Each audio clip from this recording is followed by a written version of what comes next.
Tu dois absolument voir cette prestation. Elle s'appelle Sarah, elle est la finaliste de l'équipe de José dans la compétition The Voice Afrique francophone. Elle pose sur Someone Like You de Adele et elle a mis tout un plateau. Elle a mis les jurys et elle a mis tout Internet KO. Est-ce qu'elle chante bien? La question qu'on devrait se poser, c'est pourquoi cette prestation a autant touché le monde. Dans cette vidéo, on va décortiquer ensemble 3 règles que Sarah a voulu nous rappeler à travers cette prestation. Que tu sois un artiste, un producteur ou même un créateur, cette vidéo, elle est faite pour toi. On se prend juste après.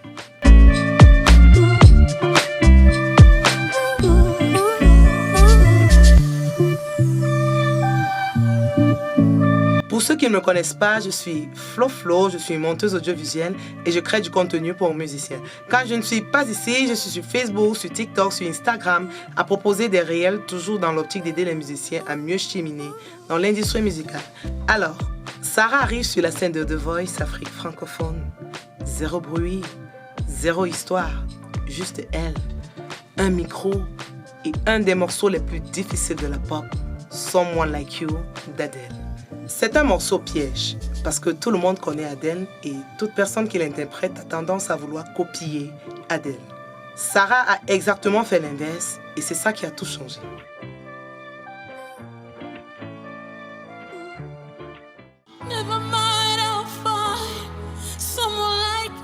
Montrer qu'elle a vraiment du coffre. Sarah a compris un truc que 90% des artistes débutants oublient. Les gens n'achètent pas ta voix, mais ils achètent ce que ta voix peut leur faire ressentir. Adele, quand elle a écrit cette chanson, elle avait le cœur brisé. Sarah, au cours de cette prestation, elle est allée chercher cette même blessure. Elle ne chante pas seulement les mots, mais elle vit les mots. Regardez son visage, regardez sa respiration. Il n'y a pas de chichichi, tout est brut. Et c'est ça la règle numéro 1 dans l'industrie. Un label peut travailler ta technique, mais personne ne peut inventer ton émotion à ta place. Alors je te pose cette question aujourd'hui. Quand tu montes sur scène, est-ce que tu penses d'abord à bien chanter ou à faire ressentir quelque chose à travers ta chanson? Laisse-nous un commentaire dans ce sens.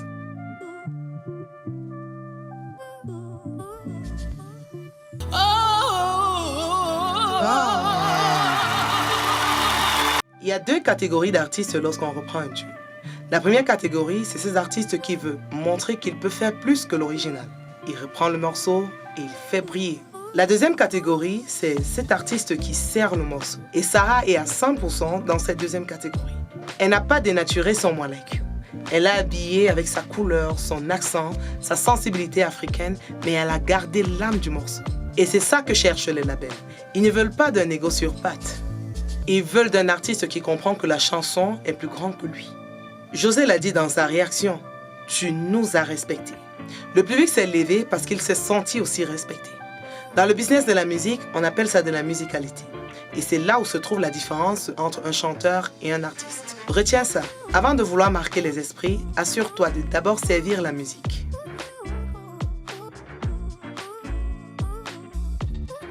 C'est la moins sexy, mais la plus importante.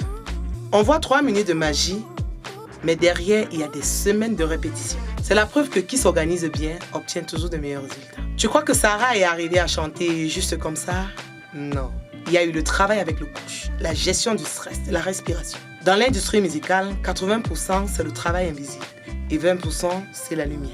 Malheureusement, beaucoup d'artistes veulent les 20% sans faire les 80%. Et ils s'étonnent de ne pas percer. Sarah nous montre à travers cette prestation que la discipline bat le talent quand le talent n'est pas discipliné. Si tu veux percer, planifie tes répétitions, planifie tes sorties, planifie ta communication. Le talent sans organisation, ça donne des artistes qui disparaissent après un single. La question qu'on doit se poser, c'est pourquoi est-ce que la performance de Sarah est importante pour nous? Elle nous prouve qu'on n'a pas besoin de copier les US ou la France pour exister. Elle a pris un standard mondial et elle l'a interprété avec son identité, sans forcer. Des artistes qui maîtrisent des codes internationaux, mais qui restent profondément eux-mêmes dans leurs prestations. Si tu aimes des vidéos comme celle-ci, n'hésite pas à t'abonner à la chaîne, like, recommande la vidéo ou la chaîne à tes proches.